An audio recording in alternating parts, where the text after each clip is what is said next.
Welcome to Science Lens by Zohaib, and today we are going to discuss about the intrinsic semiconductors. Intrinsic semiconductors ऐसे materials होते हैं जो naturally pure अनडोप्ड crystalline form में मिलेंगे और इनमें कोई भी मिक्सिंग एक्सटर्नली नहीं होगी। इनको हम इंट्रिंसिक सेमीकंडक्टर कहेंगे, जैसा कि सिलिकॉन, जर्मेनियम एग्जाम्पल्स हैं सेमीकंडक्टर मटेरियल्स की, और ये दोनों बिलोंग करते हैं fourth group of the periodic table से।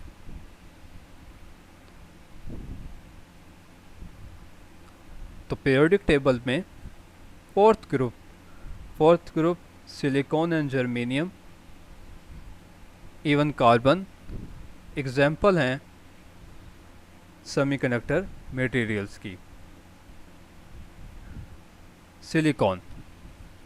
सिलिकॉन का chemical symbol SI, atomic number 14, जिससे हमें ये पता चलेगा कि इसमें इलेक्ट्रॉन्स की तादाद 14 होगी जो कि न्यूक्लियस के गिर्द रिवॉल्व कर रहे होंगे। सिलिकॉन क्योंकि फोर्थ ग्रुप और पीरियोडिक टेबल में शामिल है, तो इसके वैलेंस शेल में ऑर्बिट में 4 ही इलेक्ट्रॉन्स होंगे।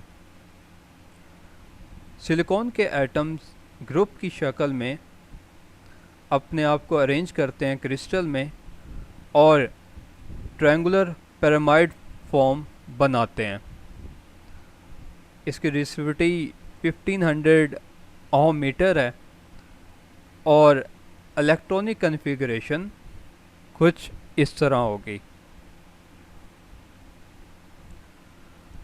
सिलिकॉन के एटम्स कोवलेंट बॉन्ड फॉर्म करते हैं, बनाते हैं और एक क्रिस्टलाइन रेगुलर लैटिस फॉर्म करते हैं जिसकी शेप कुछ वन डायमेंशन में ऐसी होगी। तो सिलिकॉन हमारे पास सेंटर में,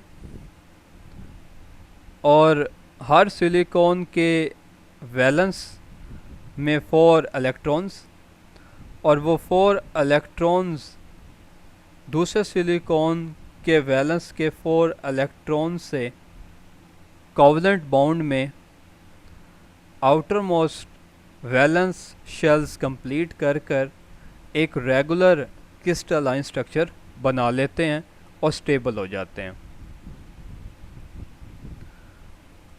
इसका एक्चुअल जो आप स्ट्रक्चर स्टडी करें तो वो डायमंड लैटिस को फॉलो करता है।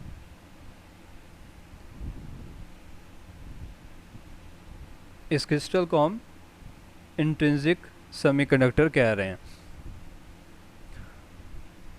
इसमें से स्मॉल करंट भी पास हो सकता है, ये स्मॉल करंट को पास कर सकता है और उसको हम सेमीकंडक्टर करंट कहते हैं।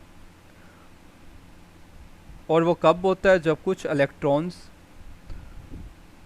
बाहर से एनर्जी लेके हीट या फिर टेम्परेचर बढ़ने की सूरत में बैंड गैप को क्रॉस करके कंडक्शन बैंड में चले जाएंगे। जैसा कि सिलिकॉन 0 केल्विन से अबव टेम्परेचर पे इलेक्ट्रॉन वैलेंस को छोड़ देंगे इलेक्ट्रॉन्स, और जैसे इलेक्ट्रॉन वैलेंस शेल को छोड़ेंगे उसकी जगह एक वैकेंसी या होल क्रिएट हो जाएगा सिलिकॉन लैटिस में।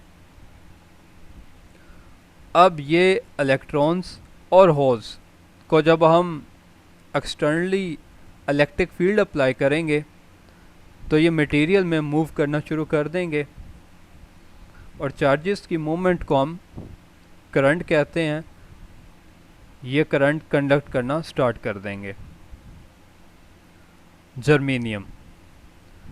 जर्मेनियम का chemical symbol GE, atomic number 32, means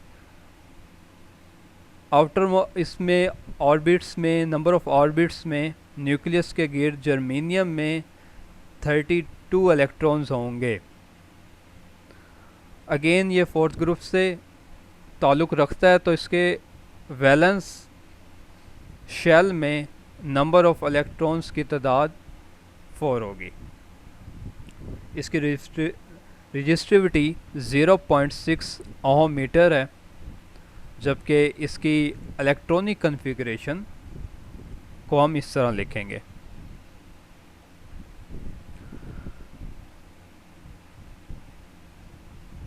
germanium और सिलिकॉन दोनों ही को हम यूज़ कर सकते हैं, बल्कि ये यूज़ होते हैं एज ए इंट्रिंसिक सेमीकंडक्टर भी in solid state electronic devices.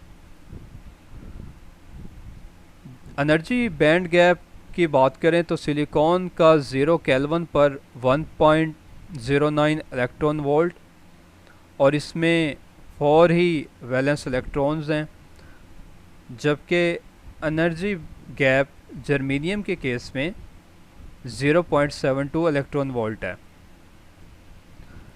और जर्मेनियम के वैलेंस इलेक्ट्रॉन्स की तादाद भी 4। अब इन दोनों के वैलेंस इलेक्ट्रॉन्स की तादाद तो 4 है, सेम है, लेकिन जर्मेनियम के ये 4 वैलेंस इलेक्ट्रॉन उसके फोर्थ शेल में मौजूद हैं, जबकि सिलिकॉन के केस में ये थर्ड शेल में होंगे, न्यूक्लियस के करीब होंगे। क्वेश्चन यहाँ पे ये राइज होता है कि हम मोस्टली सिलिकॉन को सेमीकंडक्टर्स में क्यों यूज़ करते हैं। तो उसका आंसर कुछ यूँ है कि सिलिकॉन के 3 ऑर्बिट, 3 एनर्जी लेवल्स, जबकि जर्मेनियम के 4 ऑर्बिट्स, 4 एनर्जी लेवल्स हैं।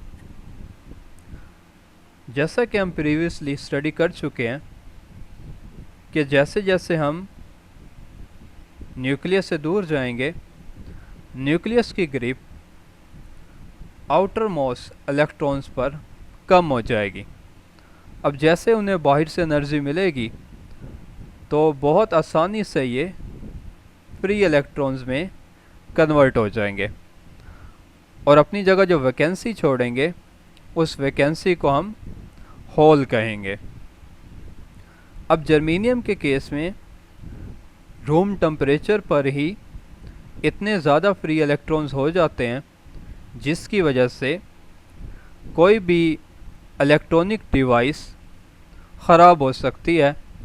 ओवरफ्लो की वजह से, फ्लड ऑफ इलेक्ट्रॉन्स की वजह से हमारे पास करंट की तादाद, करंट की मिकदार ज़्यादा होने की वजह से डिवाइस जल सकती है, या रिवर्स करंट, जब नंबर ऑफ इलेक्ट्रॉन्स ज़्यादा हो जाएंगे तो रिवर्स करंट बढ़ जाएगा और उसकी वजह से भी डिवाइस को नुकसान हो सकता है।